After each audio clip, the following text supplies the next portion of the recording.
Bonjour et bienvenue, c'est Alexandre pour la chaîne Nature Énergie. Alors aujourd'hui, on va parler de la lithothérapie. Alors qu'est-ce que la lithothérapie?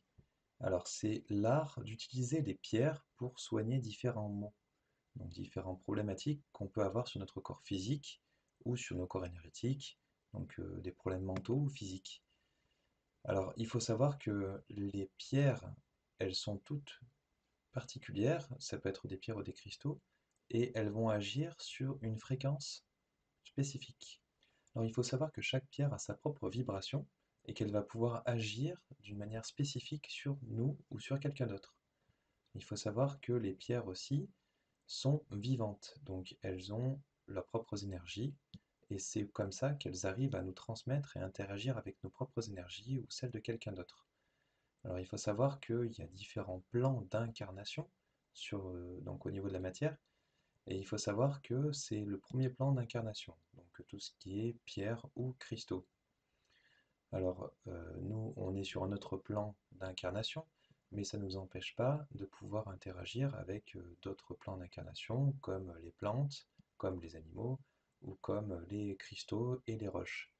Alors, ces fameuses pierres sont des êtres vivants, c'est pour ça qu'il va falloir qu'on s'adresse à elles si on veut avoir un bénéfice et pour pouvoir profiter de leurs énergies et d'une éventuelle guérison, ou en tout cas d'un soin. Alors pour ceci, il faut s'adresser à ces pierres, donc ça peut être par la pensée, par l'intention, ou ça peut être aussi en leur parlant, tout simplement. Alors pour ceci, il faut s'adresser à elles avec beaucoup de bienveillance et d'amour lorsqu'on va leur demander quelque chose. Ce sont des êtres vivants et ils ont leur libre arbitre aussi. Et, ces cristaux et ces roches ne sont pas obligés d'interagir avec nous ou de s'exécuter lorsqu'on va leur demander quelque chose. Alors il faut savoir que ces fameuses pierres ou cristaux, on va s'en servir généralement pour rééquilibrer, pour se rééquilibrer, pour se recharger. Ça peut être aussi pour recentrer des corps énergétiques. Souvent on s'en sert comme pierre de protection aussi. Et ça peut être aussi pour éliminer des énergies négatives. Alors il faut savoir que chaque pierre a un rayon d'efficacité. Donc chaque pierre est plus ou moins grosse. Et donc plus elle sera petite et plus elle aura un rayon d'action petit. Donc si vous voulez être protégé par une pierre, je vous conseille de prendre une pierre de 2 à 3 cm et de la porter dans votre poche si vous voulez l'avoir en protection toute la journée. Et pour protéger toute votre maison, de prendre une pierre déjà plus conséquente.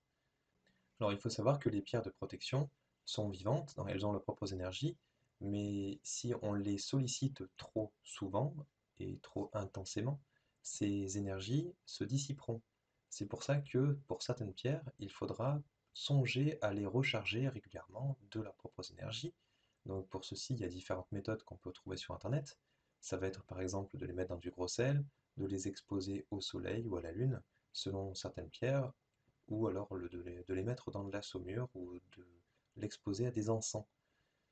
Par contre, attention, certaines pierres ne vont pas supporter certains traitements et certains nettoyages. Donc pour ceci, il faut bien se renseigner et éventuellement donc contacter quelqu'un qui vous vend des pierres pour lui demander comment la nettoyer ou alors vous renseigner sur Internet. Donc autre chose d'important, ça va être d'utiliser les pierres les plus brutes possibles. Alors on peut bien sûr les porter en bijoux, en pendentif, en collier, en bracelet. Elles auront quand même une efficacité. Maintenant, si vous voulez un maximum d'efficacité, c'est pas forcément dans l'apparence qu'il va falloir se concentrer, mais plutôt dans ce qu'elle est réellement. Donc moins une pierre est travaillée, et plus elle sera efficace, parce qu'elle gardera toutes ses énergies sans être abîmée. Alors je vous montre rapidement par exemple un œil de tigre, donc, qui est une pierre de protection très efficace.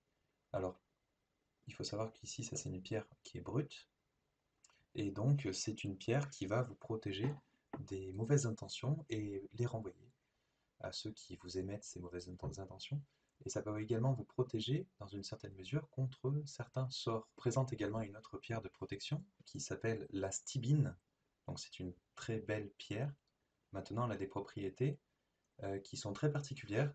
Donc il faut éviter de la manipuler si vous n'êtes pas lithothérapeute, tout simplement parce qu'en fait, elle a la particularité, lorsque vous la prenez en main, de créer un champ énergétique autour de vous qui peut vous couper de certaines énergies, mais qui vous protège également aussi. Donc c'est à double tranchant. Et on l'appelle également l'épée de Dieu. Pourquoi? Parce que lorsqu'elle est en forme de pointe, vous pouvez la pointer éventuellement vers une entité et ça va potentiellement la chasser ou ça peut également percer des corps énergétiques. Donc c'est à éviter de faire sur une autre personne. Alors la stibine, c'est une pierre de protection qui est très efficace et donc qui est à manipuler uniquement dans certaines conditions. Donc il faut se renseigner avant d'en acheter et avant de l'utiliser. Donc ça permet également de vous protéger donc des énergies négatives qui sont mal intentionnées et ça vous protège assez puissamment des sorts qui peuvent être à votre encontre. Alors je vous présente également donc une obsidienne. Alors une obsidienne, elle peut être noire complètement ou un petit peu comme celle-ci, c'est-à-dire qu'elle est ce qu'on appelle l'œil céleste. On voit qu'il y a une sorte de différents rayons sur la pierre. Donc ça va repousser très puissamment les mauvaises énergies et les dissiper. Ça dissipe également des attaques énergétiques qui peuvent être à votre encontre. Sinon, il y a des obsidiennes noires qui sont beaucoup plus classiques et qui repoussent simplement les énergies négatives. Alors l'œil céleste, attention, parce que ça fait ressortir tout ce qui est négatif. Donc si vous avez des mauvais penchants ou des choses sur lesquelles vous n'avez pas encore travaillé, ça va les faire ressortir. Alors je vous présente également donc la tourmaline noire qui est une pierre très intéressante. Alors c'est une pierre qui vous protège et qui vous ancre, qui travaille sur l'ancrage. Donc à mettre près de votre chakra racine, ça va vous aider au niveau énergétique. Ça vous protège contre tout ce qui est négativité et également contre les champs magnétiques artificiels. Donc c'est intéressant d'en avoir un proche de son téléphone, par exemple dans votre poche. Donc je vous présente maintenant une labradorite. Alors on peut voir des labradorites classiques ou spectrales. Spectrales, c'est qu'elle aura des reflets.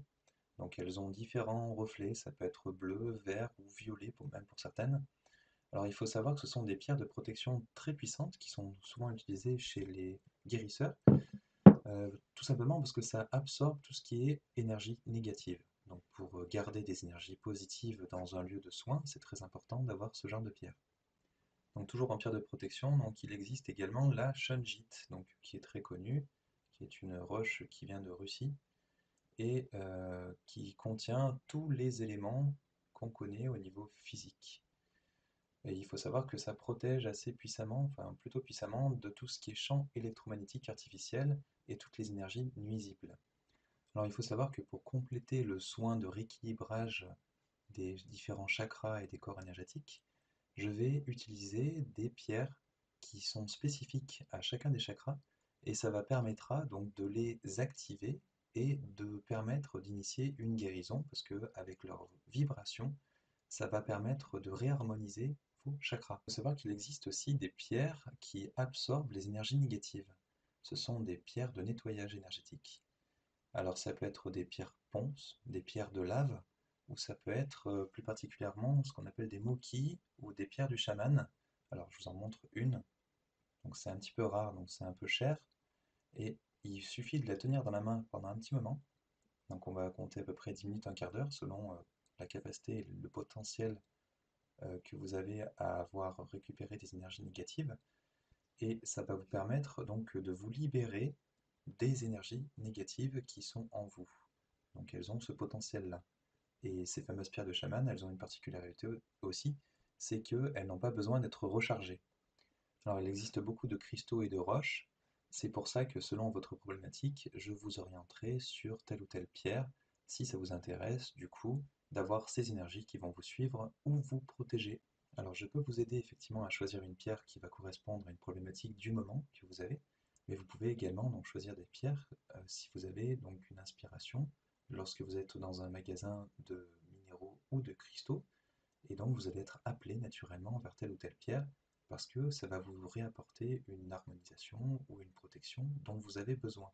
Donc à part les obsidiennes et puis les deux pierres dont je vous ai parlé tout à l'heure, il y aura besoin donc de nettoyer et de recharger les différentes pierres que vous aurez, ou les cristaux. Alors pour ceci, il y a différentes techniques. Moi j'utilise très souvent donc un lit de sel de Guérande, donc du sel gris, non raffiné, Et donc il faut jeter ce sel de temps en temps, hein, ça peut quand même servir à plusieurs nettoyages.